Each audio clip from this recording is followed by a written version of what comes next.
Many priceless pieces of Korea's cultural heritage have been lost over the centuries. Some estimate more than 200,000.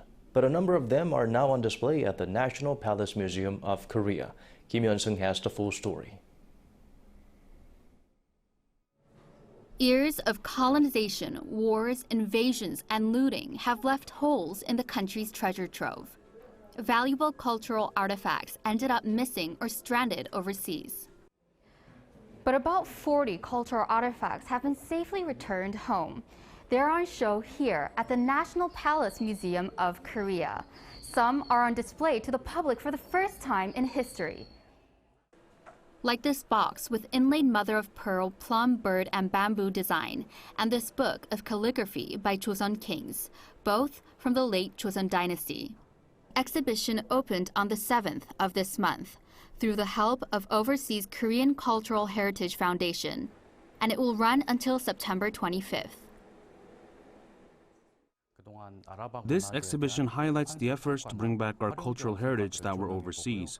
Through this exhibition, we wanted many people to think about what we should do to protect our heritage overseas. We've calculated the distance our employees have traveled to retrieve these artifacts over the past 10 years. The sheer distance added up would be the same as about 160 times around the Earth. We have infinite responsibility to bring back what's our symbolic cultural heritage.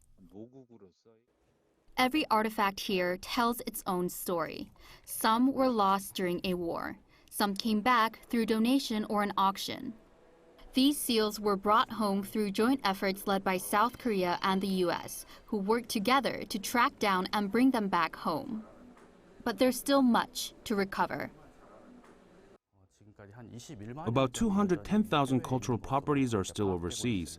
A lot of cultural artifacts are wilting away because we don't know where they are or because places that have them can't take proper care of them. As for now, there is no international law that guarantees the safe return of cultural heritages, even ones that have been illegally taken, making these cultural treasures way back home long and winding. Yeon-seung, Arirang News.